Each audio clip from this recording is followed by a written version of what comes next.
Okay, this is recording. Turn.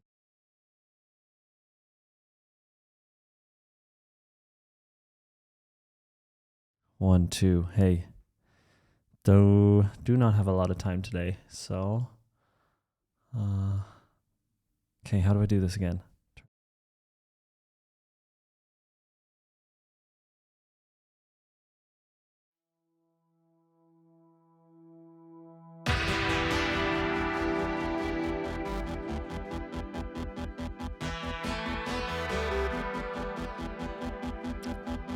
Hey everybody, and welcome to the Unscheduled CEO.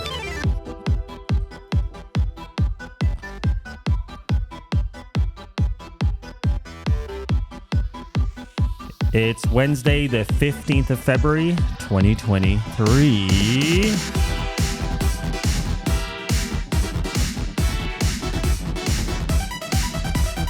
And I'm a bit late on this week's podcast because I was traveling. It's also going to be a short one this week. Very short. You'll probably be happy to know.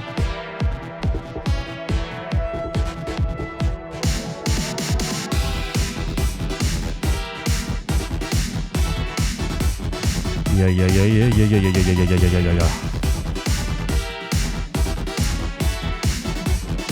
What?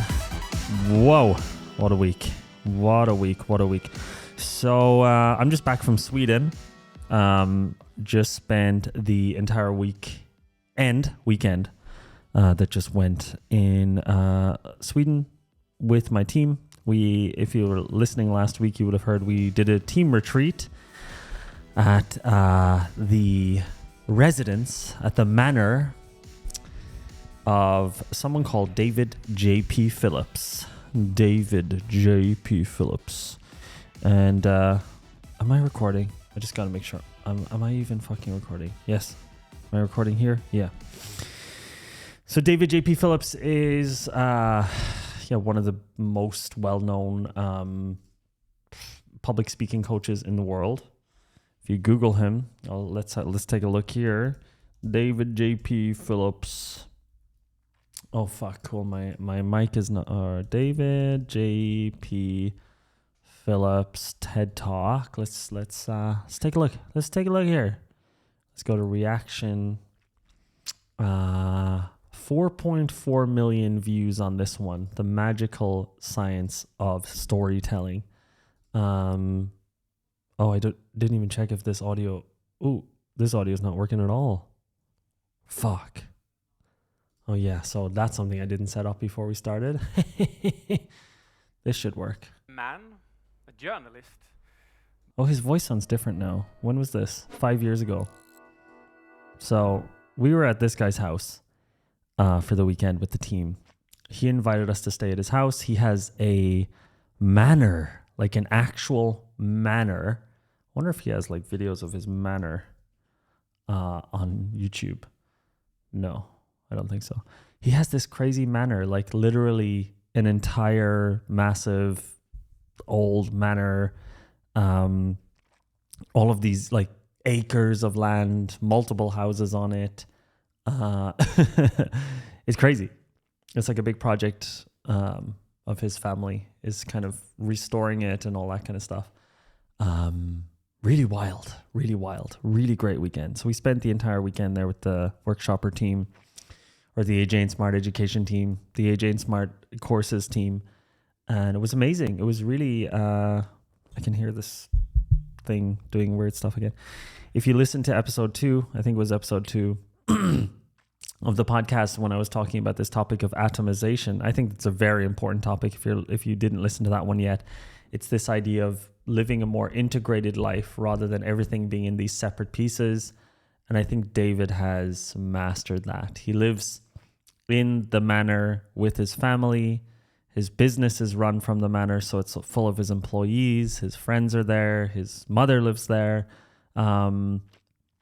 Everyone's all in this big, massive space. And we were there.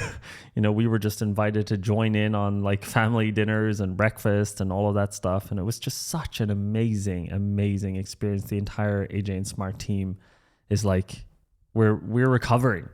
We're back to reality right now. And we're like, fuck, like that was amazing. Like that was a very, very, very special experience. And I think the AJ and Smart team also got to experience this idea I have about living this integrated life where it's not like, okay, now I go to my work and now I'm doing my friend things and now I do my work like family things. It's just all kind of more natural and integrated. You just wake up in the morning and things just start to happen. You meet your friends, you meet your colleagues.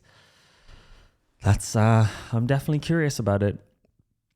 I'm definitely interested in exploring having a setup like that, which is more integrated and less unnatural and less separated. And so really cool weekend. He also ran a workshop for us, storytelling and public speaking workshop.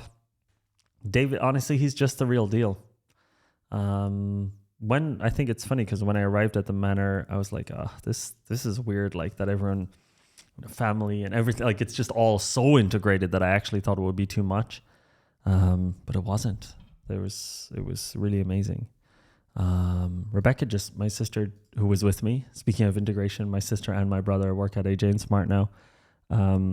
She just did a post about it. If you want to see how it looked, if you go to facilitatorclub.com, she posted some pictures, or I think you can see it on Instagram as well, or fucking LinkedIn. So you can see we did a cold plunge. I'll be honest with you, I only went in up to my waist. Everyone else on the team, okay, not Rebecca, but everyone else on the team actually went into the lake. You can see David here holding 2 axes because literally the lake was frozen over so much that it had to be smashed open. Like we had to smash a hole in the ice and did cold plunges. It was such a fucking cool weekend.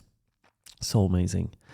And today's episode is going to be very, very short because the consulting team, the corporate consulting team, is recording a new facilitation program, or actually I'm not even sure exactly what they're recording.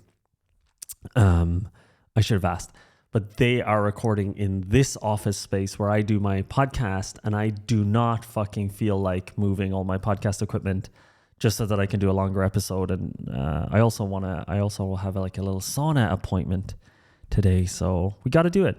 And I've also been thinking about whether I want to keep doing this podcast.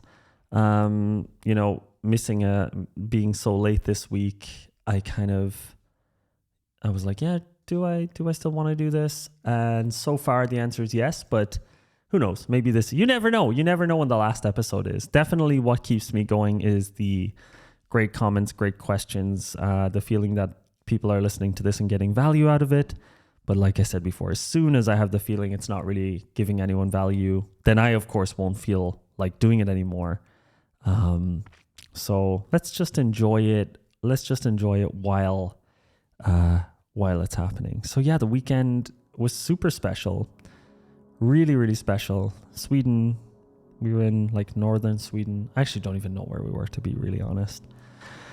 And the retreat, just such a fucking great team as well. I know they listen to this podcast. Well, some people on the team listen to this podcast. I'm not just trying to compliment people. It is just the best team we've ever had overall at AJ and Smart. Like it's just completely different. Completely different company to what it was 3 or 4 years ago. It's definitely we're all still complete idiots. We're all very immature. We just make fart noises all day, but the business itself has matured a lot. Also spent a lot of time working with David and his team. That was part of the deal.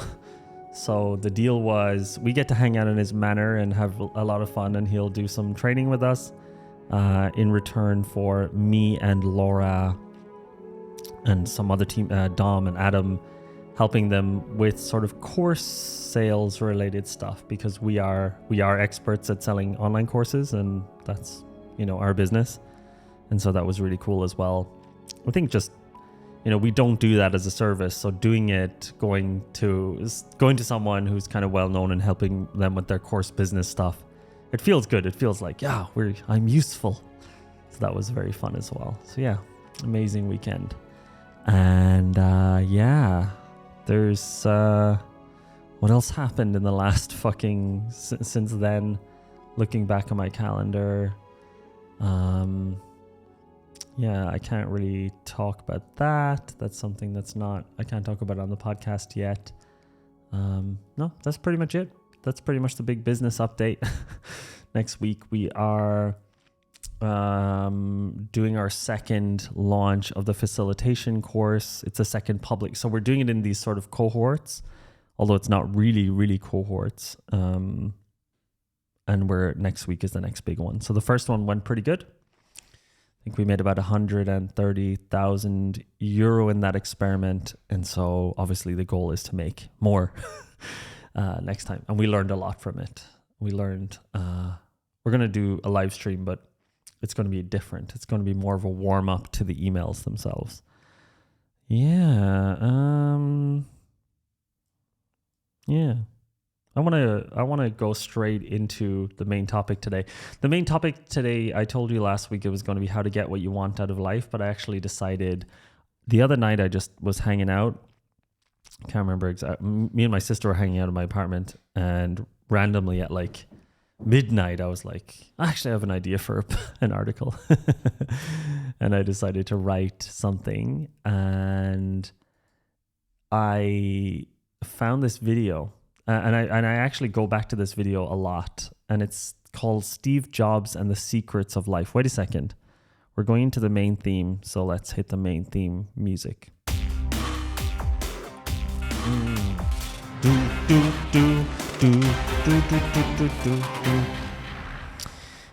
Today we're going to talk about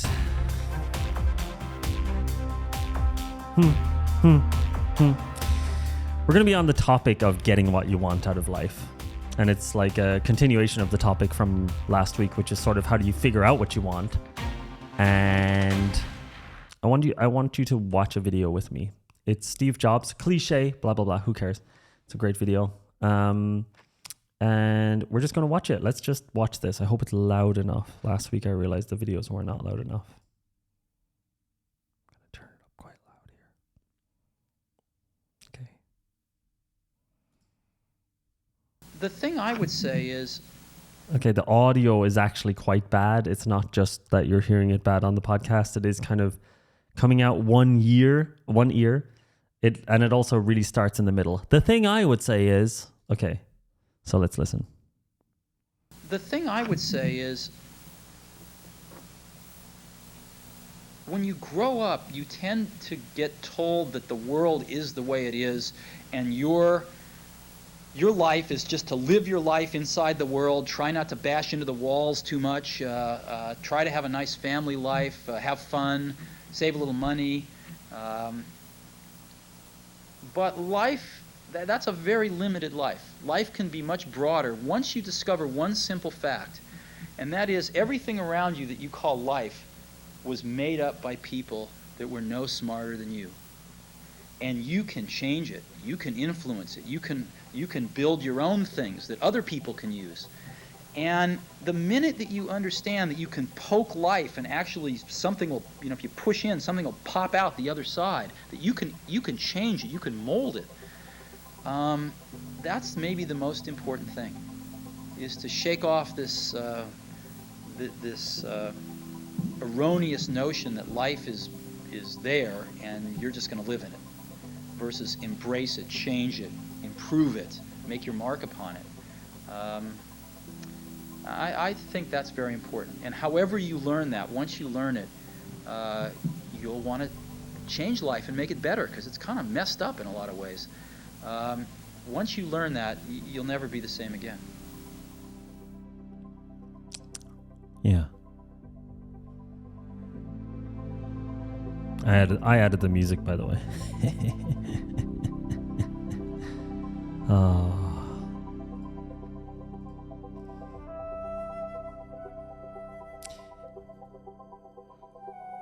If you're not watching the YouTube version, then you can't see that I'm playing this flute for real, even though I'm talking at the same time. That speech is amazing.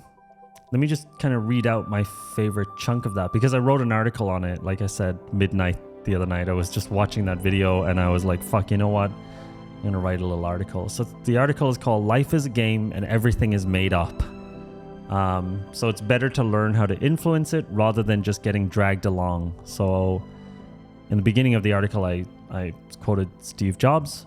When you grow up, you tend to get told what the world... All right, I can't even fucking read it.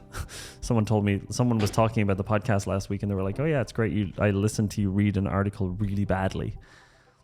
So when you grow up, you tend to get told that the world is the way it is and your life is just to live your life inside the world. Try not to bash into the walls too much. Try to have a nice family, have fun, save a little money. I know you just listened to this, but it's good to reiterate this shit. That's a very limited life. Life can be much broader once you discover the one simple fact, and that is that everything around you call life was made up by people who were no smarter than you.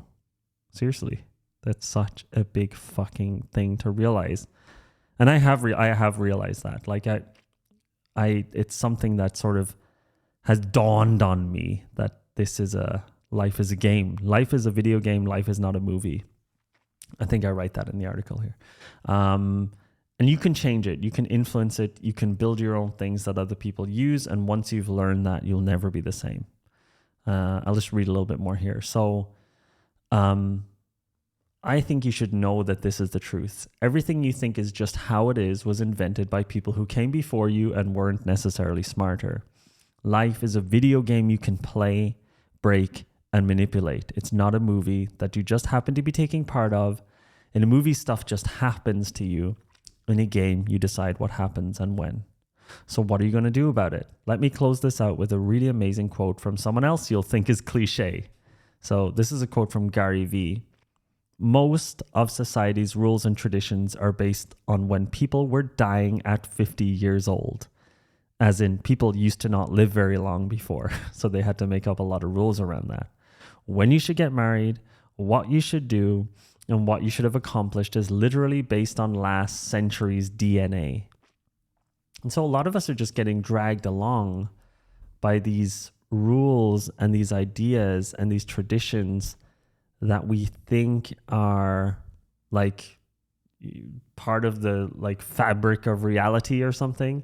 I really realize this when I go back to Ireland and I'm talking to people and everyone's just like, oh yeah, no, like, yeah, now I have to get a house. Like now I have to get a mortgage. And I'm like, why?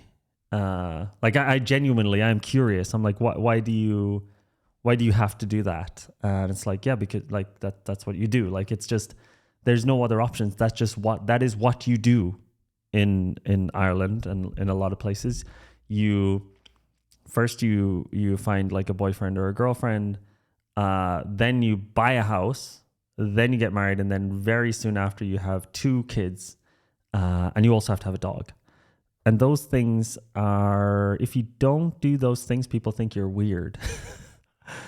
And and you have to have a normal job as well. Like you being an entrepreneur, doing anything weird is just weird, and questioning any of it is weird too.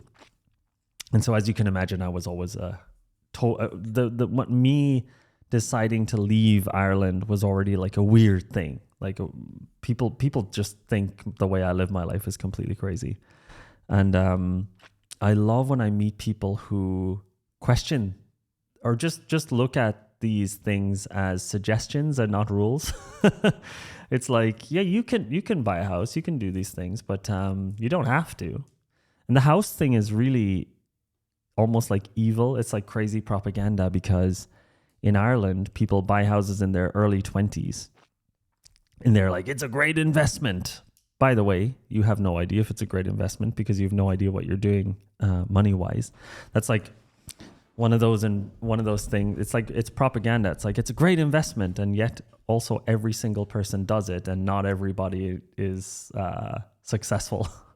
So it's not necessarily a great investment. It just happens to be a thing that most people know how to do. And banks will give you the money to do it. But it's a great investment. And then you buy a house when you're 23, and then you cannot travel anymore. You can't you have no more freedom because your entire life is now bound to this mortgage. This, in my opinion, is a good example of living life like a movie. Like, as in, everything is pre-scripted and you're just supposed to slot into it, and that's it. And of course, that's easier because you don't have to think that much. You just kind of like look at what the people before you did and you just do that. And that's fine. It just doesn't leave a lot of space to really figure out what you want and then really pursue what you want. Last episode, we talked about how to figure out what you want. So you should go back there if you're thinking about, if you're curious about that. And yeah, this whole thing of like, this is how life's supposed to be, and you just role model the people ahead of you. It's kind of like just looking. I just got a message. Let's check Slack.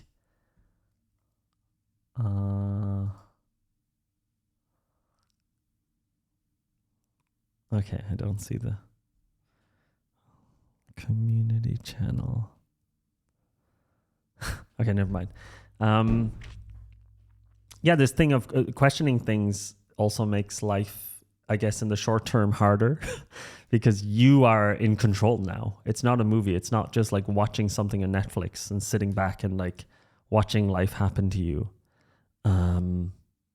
You are in control. And of course, a lot of people find that scary. But for me, I can never, for me, questioning things has led to this point of being like, you know what? I don't really like how other people live their lives for the most part. And I don't really have the feeling a lot of people are very fulfilled and very happy. And so instead of just going along with it, I'm going to try to meet people who have interesting lives and seem to be somewhat fulfilled and excited about life. And I'm going to see what they're doing right. And this weekend, being at David's house, spending time with his family. Now, again, you know, I don't deeply know David and his family and all of this stuff, but there was elements of that which were really, really cool. You know, whereas in Berlin, I have a daughter, and like the thing I hate is this atomization. Okay, it's the weekend, so I need to plan all of these things for my daughter and activities and this and that and blah, blah, blah. And maybe I can arrange something with my friends so it's not so boring. Whereas in David's world that he has created, it's like you just wake up, the kids are there, and there's people hanging around the house, and there's activities, and it's next to a lake, and there's like, you just basically walk outside and there's stuff to do and there's people to hang out with. And it just feels more natural. The days flow more naturally. And I like that. I liked looking at that in this video game perspective of, okay, that's an interesting role model. That's an interesting example. I also like meeting guys that maybe this is weird for David that I'm talking about him like this. I don't know. I'm not going to tell him about he's unlikely to listen to this anyway. But I love meeting men who are older than me. I think David's like maybe 12, 13 years older than me, I think. Who are still excited about life, because a lot of guys that I meet and a lot of people that I spend time with are already pretty much sick of life. Even at 35, it's like most people just finished college and then they're looking for their next. I read this one time. Seth Godin said, like, people are like birds looking for a cage. They're looking for the next thing to stop them from having to think. And a lot of guys, you know, when I talk to people in their 40s and people who have families, it's like very often the relationship is kind of dead. Very often they're drinking or smoking to keep things somewhat numb. And yeah, like that's kind of normal. But like, you know, like you meet someone and it's like the only thing they're looking forward to is getting drunk on the weekend. And I'm just like, I don't know, this doesn't seem good. Whereas with David, it was interesting because he reminds me of my level of excitement about doing shit. And it's like, you know, meeting someone in their mid 40s who's still excited about life. This is what I'm like, okay, so that's like someone who's passionate about their work as well. You know, he was working on Saturday. He ran this event. He didn't get back to the house until like midnight. With it, and also with his family, they were with him at this event, and I liked that. I also like how integrated it is with the employees and stuff like that. They are friends, you know, like I don't even know what the people, I didn't really ask, hey, what do you do at David's company? But like, we were playing board games, and one of his employees was the game master at like 11 p.m. on a Sunday night, you know? And it's not like and this is a little bit more what it's like on one of the teams at AJ and Smart. So one of the teams here at AJ and Smart is not so integrated. It's really like you come to work, you do your job, you go home, you don't really interact with the rest of the team. That's fine. And I think that's like what, you know, if you go on LinkedIn or if you hear about what it's supposed to be like working at a company, nothing interferes with your life. You do your work, you clock in and you clock out. It's just not very integrated. I don't personally like that. And the workshopper team, we hang out a lot together. Like, you know, two of the people on the team are my brother and sister. And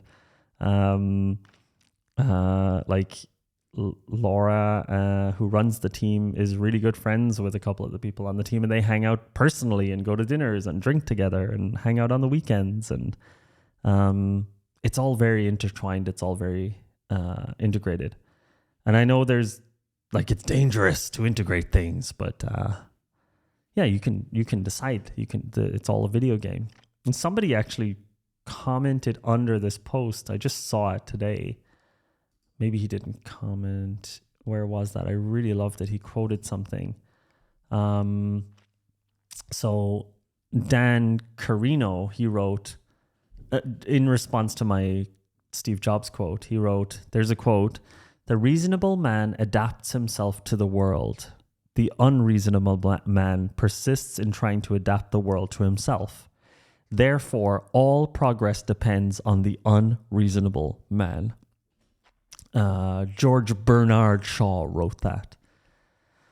And I wrote underneath it, I want to be an unreasonable man. I definitely want to be unreasonable. I am unreasonable. I do not agree with when people, one of the things that, if you want to really piss me off, have a conversation with me where I'm like, why do we have to do it like this? And then people are like, just because that's how it is. Yeah. That triggers me. That triggers me a lot. Especially around kids, when I'm like, I don't really like doing it like this. I don't really like the way, I don't feel excited about the weekends when I have to raise my daughter like this way, that people like to, which is activity, play date. And the entire fucking weekend is just like draining. And I'm just like, no, I do not like this. It doesn't feel good to me. And so I'm going to do something different. And it's not about, and also, of course, the goal being that my daughter and me are very happy about it. Not just that I'm happy about it. But yeah, I think it's just, people find it weird that I question everything. And the majority of people that I meet question nothing. Get a house, get a partner, get a house, get married, have 2 kids, have a dog. That's the rule. You do that or you're a freak. Oh, God. You notice I'm less apologetic. And in the previous episodes, I kept saying, well, that's easy. You know, I know it's easy for me to say because I'm privileged, blah, blah, blah, blah, blah. But now I'm like, yeah, I think I said that enough. So yeah, because I have to end this episode quite quickly. That's like, that. I want to know what you think about this. Like, what do you think about this idea that it's a video game, it's not a movie? And how do you feel about that? Are you the type of person who just goes along with everything? Do you question things? And by the way, how do I figure out what I actually want and what I don't want and what feels like a video game, what feels like a movie? Well, when things feel like an obligation, when I say, I should do that. For example, when someone invites me to a wedding and I'm like, oh yeah, I really should go because blah, blah, blah, blah, blah. Then I realize, wait a minute, I don't want to do that. I really don't. Or when I spend a weekend like I just had and everything flows and I feel really, it's not like I feel excited the whole time. I feel content. I feel quiet. I feel calm. And I don't feel like full of obligation. I don't feel tired. That's when I realize, that's something that feels good. That's something that feels natural to my personality. Same way with this podcast. If I was a normal person, I would just listen to how other people do podcasts and copy them. But I've decided I want to have this open-ended thing, even if some people don't like it, even if it doesn't get popular because of this approach. Yeah, let me know what you think. If you've never commented before or sent in a message, you just go to howtobusiness.substack.com. The link is in the description, or you can go to YouTube, go to this video, go to YouTube, type in Unscheduled CEO, go to this video. I think it's episode 6, and you can just comment underneath it. What do you think about this topic? What way do you live your life? And like I said, short episode. So let us already go to the mailbox and we'll close things up. And let's do it. Ooh.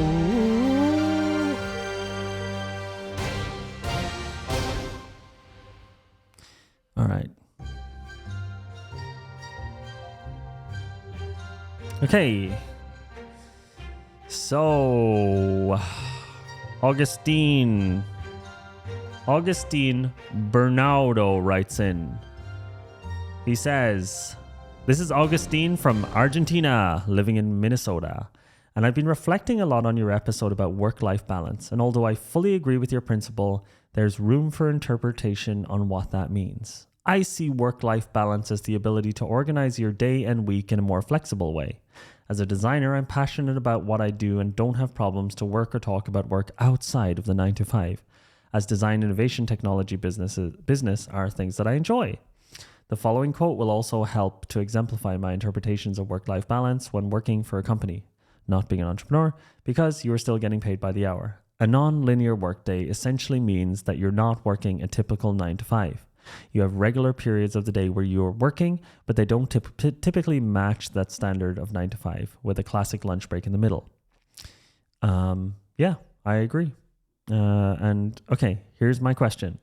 I don't consider myself an entrepreneur, but I'd love to know which of your top values, beliefs, and behaviors are still applicable for a professional progressing through their career within a company.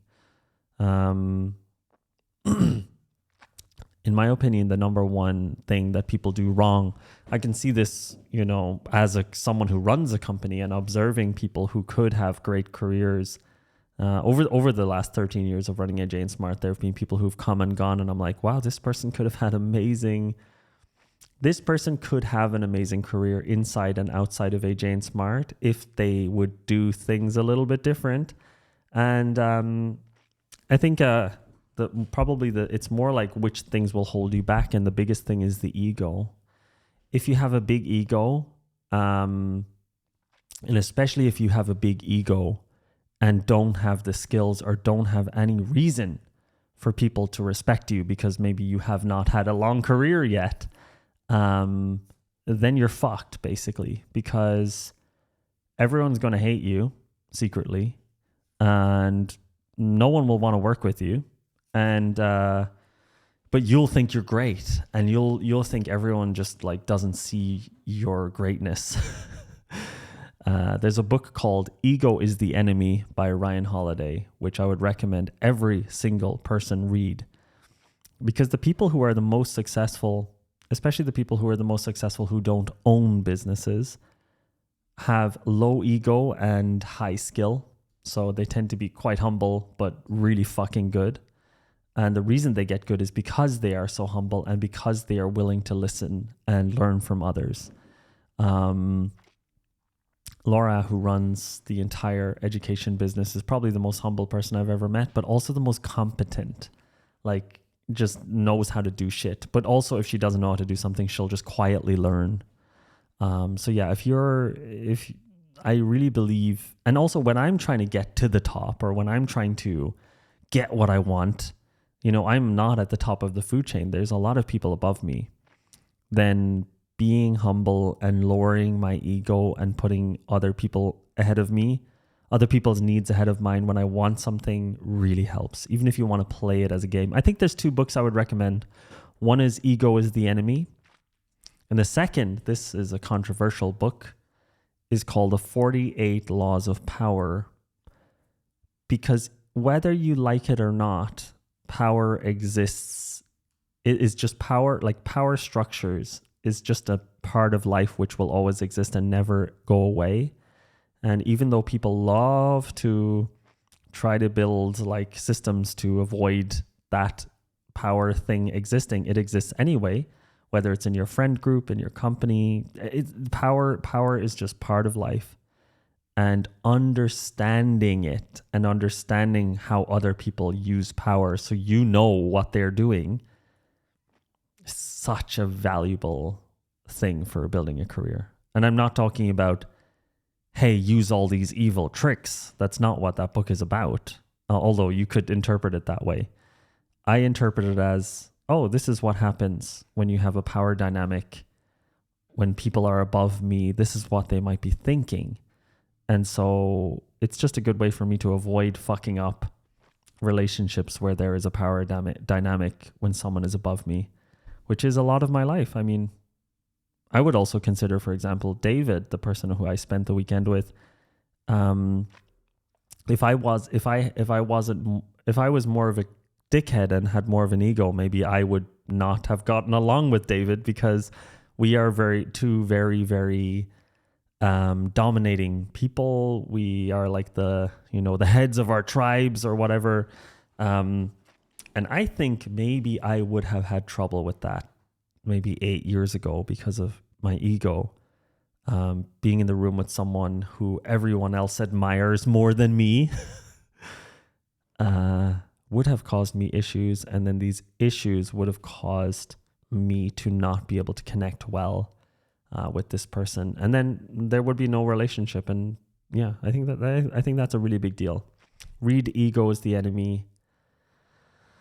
A lot of people, it's crazy. Like even in our own workshopper kind of world, our own facilitation communities, a lot of people want things from me and from my team and from AJ and Smart, and they go about it really the wrong way often. They go about it in a way that's full of ego and full of pride. And then I don't want to help them. That's just as simple as that. It's very simple. Like if somebody comes at me with a big ego, if somebody comes at me with a lot of pride and sneakiness or whatever, of course I don't want to help them. But if that exact same person had a bit more self-awareness, had less of an ego, was a bit more humble. I think that one of the biggest things I tell people is it's good to know your place. Like I made a video about canvas strat. Maybe it's even worth playing that video, because it's honestly one of the biggest mistakes people make. AJ and Smart. Let's go to the AJ and Smart channel. I can't remember exactly what it's called. It's like how to get ahead in your career or something. One of the things I say in that video is like, you need to know where you stand. Oh yeah, it's a bit too long, so I'll just play maybe the start of it, because I don't want to listen to the whole thing, and I don't have time. So this is actually it's called Most Juniors Fail at This, but you could just listen to and it's a UX video, but it's actually just like a life, if you want to get ahead, this is kind of like a hack or whatever. I don't know why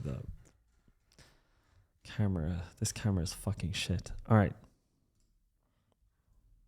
This is something you can use if you already have a job. It's how to get more money, how to boost your career if you already have a job. If you don't have a UX job yet, this is going to be a great way to get you into the... This is actually very relevant for you because you are a UX designer, the person who wrote in, but it's not just about UX. Position where you can get your first job and actually really nail it.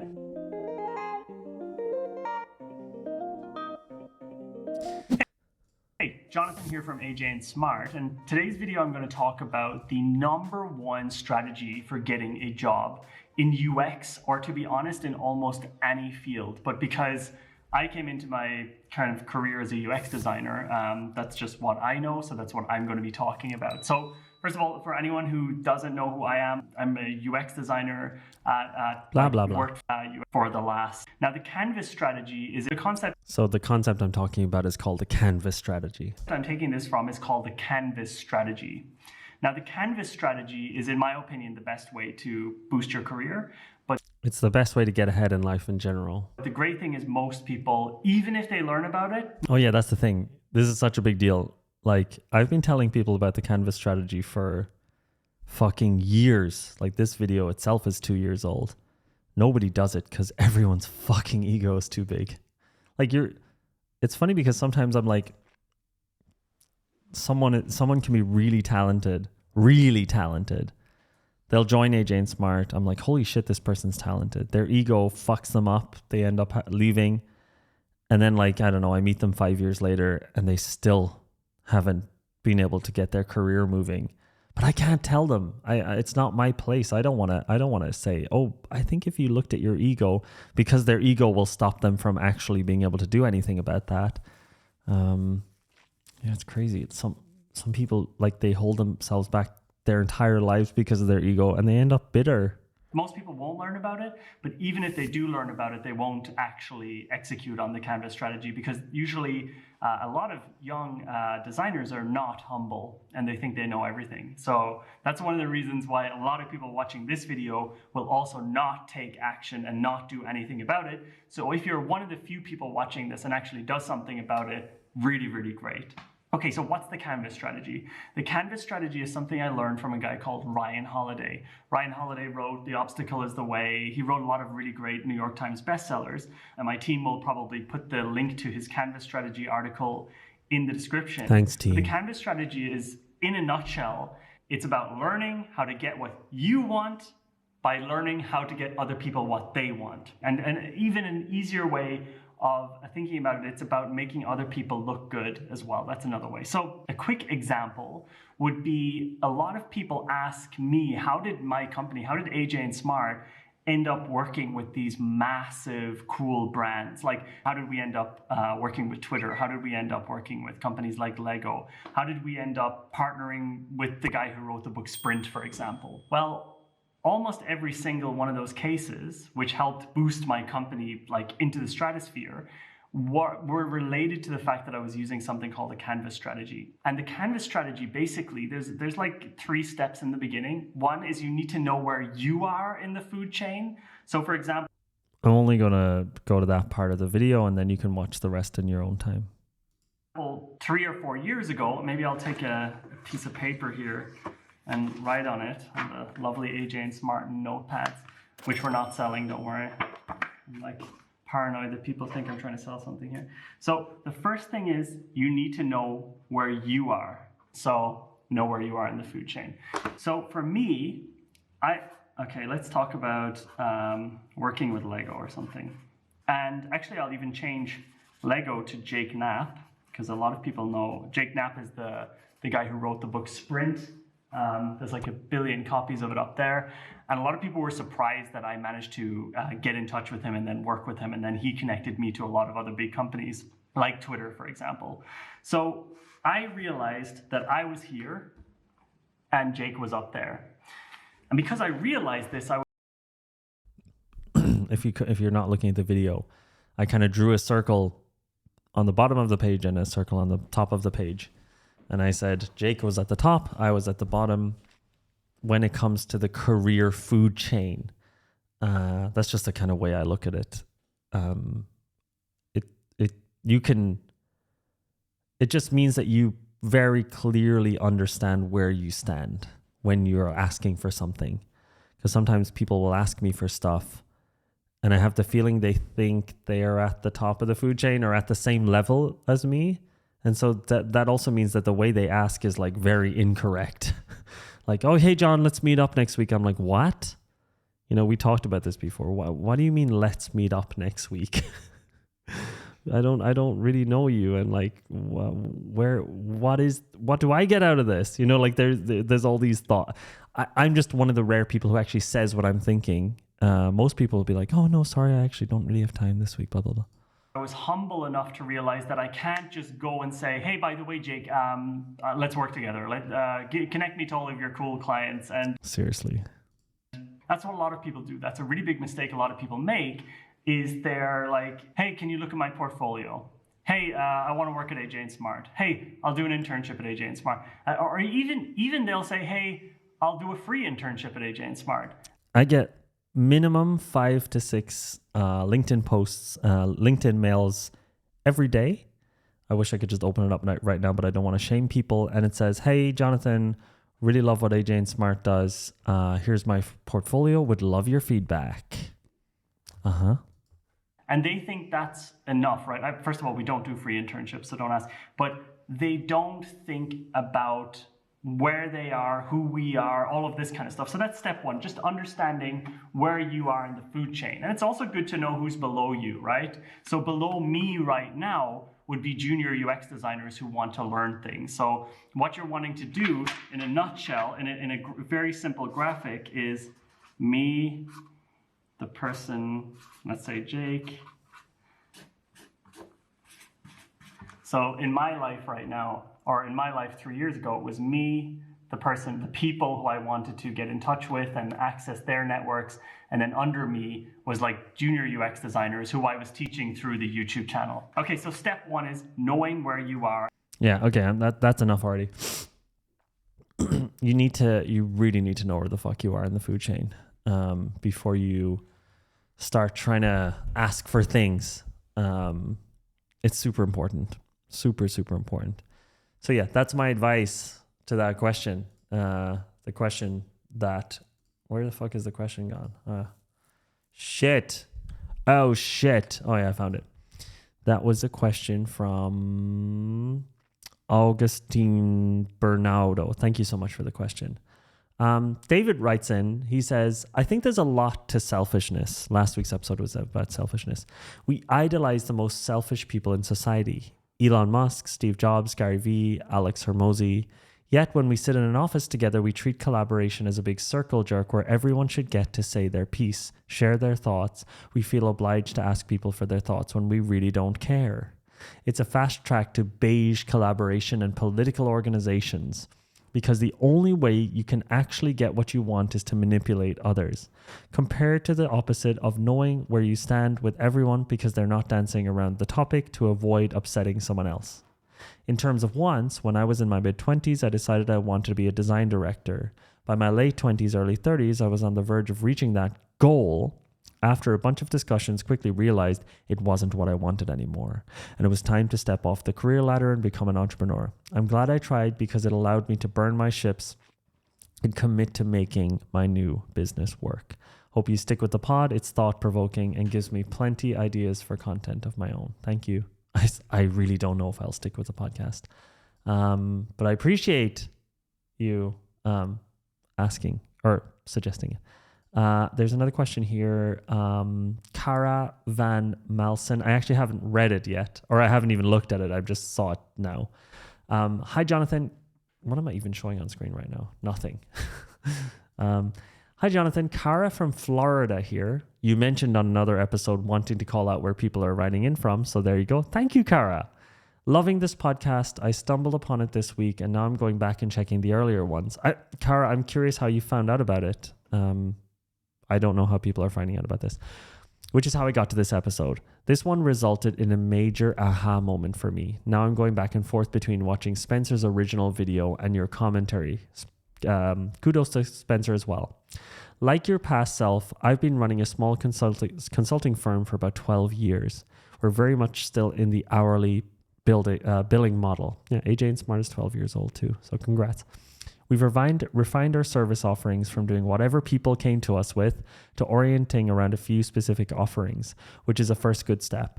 But as much as we talk about moving into the more productized package service role based on value, not hours, we struggle to get there, much less to a fully productized offering, such as what you've done with Workshopper. This podcast and Spencer's video are solid gold in pointing me to the path forward, and of course Built to Sell, which I've read and loved. The way Spencer tells it, you move from day rate billable hour model straight to the design sprint offering. But as you mentioned at the end, the reality is always a bit messier. So I'm curious, during that transition, did you continue to offer day rate type services until the design sprint model really caught on and solidified? And today, does your consulting team do only design sprints, or do you have other service offerings? Thanks for the insights. Keep it up. Ramblings and all. It's fun to sit back and enjoy. Cara, you're right. It wasn't the cleanest transition ever. We decided in March 2017 or 18 that we're only going to do design sprints now. But of course, there was like 6 months where we were still doing a mixture of day rate and hourly rate while we transitioned clients. But I think, a company usually, especially a small business, is very much a reflection of the leader. And I am quite like, once I have an idea in my mind, I generally push it hard. And so once we sold 1 or 2 design sprints, and once I felt how good it was and how it was to sell, I was just like, we're doing this now. That's it. This is how we work. We don't do hourly. We don't do daily anymore. So there was a 6-month transition, which was messy and was kind of painful. And some clients did quit and not work with us anymore for a while.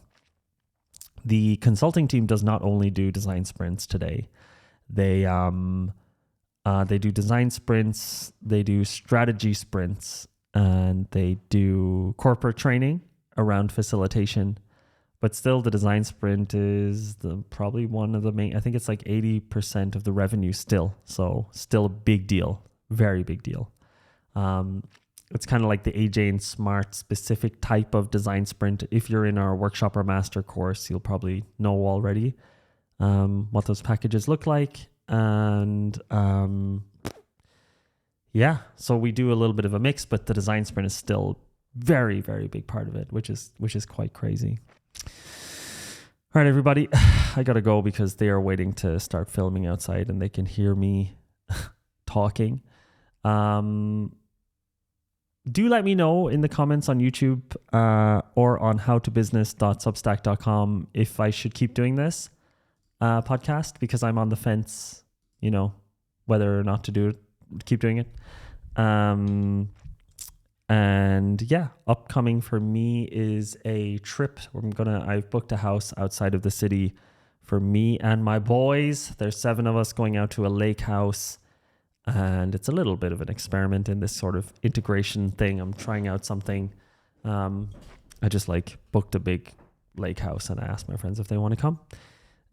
So yeah, I'm going to be back in Berlin on Sunday. Hopefully next week's episode will actually come out on Monday or Tuesday as it usually does.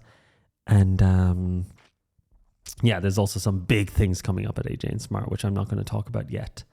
But on that journey to me bringing AJ and Smart to 8 figures, meaning past the 10 million revenue mark, a couple of big things have happened and lots to talk about. But yeah, do let me know if you think I should keep running the podcast. If you like it, one of the best things for me to continue doing things is if there's pressure. So if more people are listening to it, it definitely helps. So just if you really like this, just tell one other person about it. I